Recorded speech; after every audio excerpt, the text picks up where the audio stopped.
It's been 5 months since India's Operation Sindoor, but its impact continues to be felt. In this time, Pakistan has spun its own false tales. They have made unverified military claims. Yet, India has been poised. No outbursts, no irresponsible rhetoric, and no theatrics. Instead, India has focused on a detailed flow of information. Today was the perfect example of that. The Indian Air Force chief held an important press conference. In it, he revealed new details of Operation Sindoor, like how many jets did India shoot down, what planes were they, and how were they shot down. Listen in. We have gathered from whatever reports we have got is that on ground, because of our strikes, there have been radars at least 4 places, command and control centers at 2 places, runway, of course, damaged at 2 places. Then 3 of their hangars in 3 different stations have been damaged.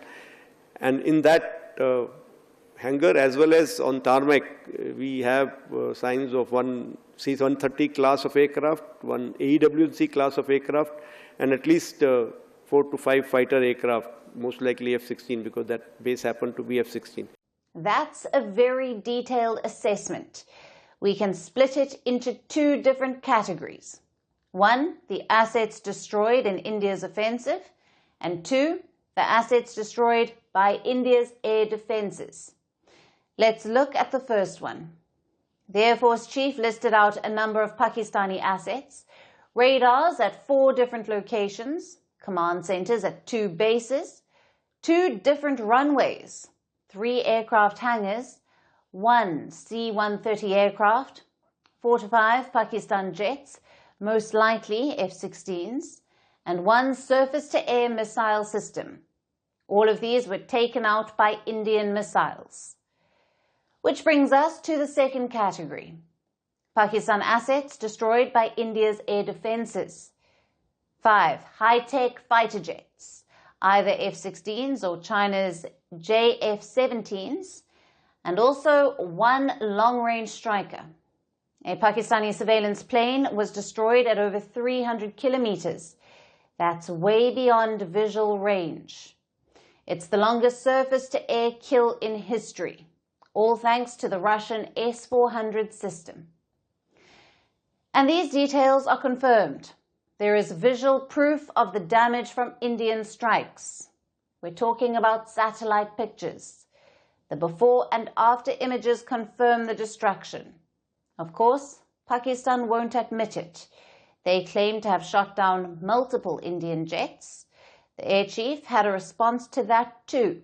Listen in. उन्होंने कहा हमने इतने jet गिराए, आपने कुछ नहीं बोला. मैं अभी भी कुछ नहीं बोल रहा हूँ उसके बारे में.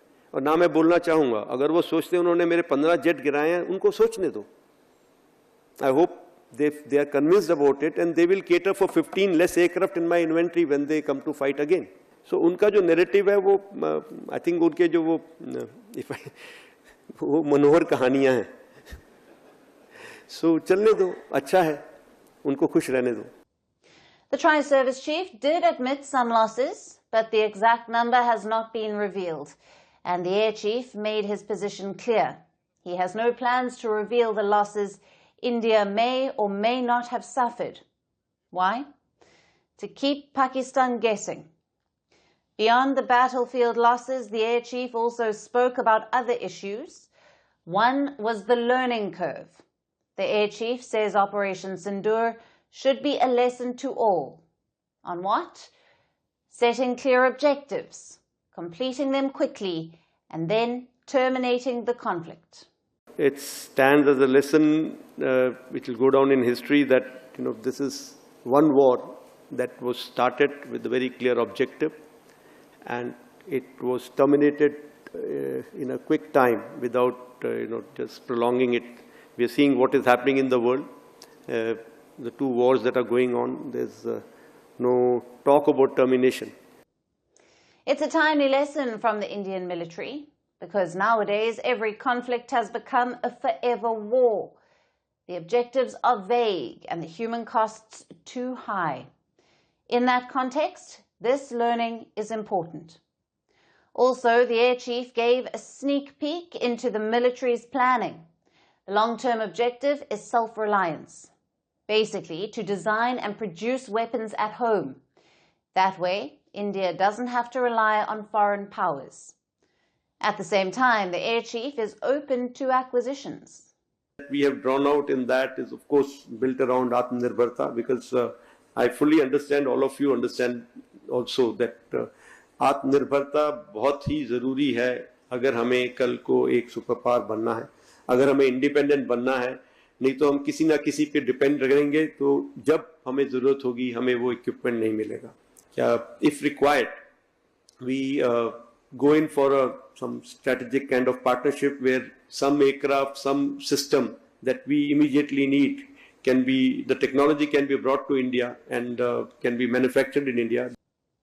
One such gap is the fighter fleet. India requires 42 squadrons in its air force, but currently it has only 29. And it's not just a question of quantity, it's also a question of quality. China has developed and deployed 5th-generation jets. They are also testing a 6th-generation plane. Some reports say Pakistan could buy the 5th-generation plane from China. If so, India would lose the qualitative edge. So what can New Delhi do? There is talk of buying more Rafale jets from France. There is also talk of buying Russia's 5th-generation jet, the Su-57. The Russians are very keen on this deal. They have even offered to produce the plane in India. But as things stand, no call has been taken. Either way, here's the bottom line.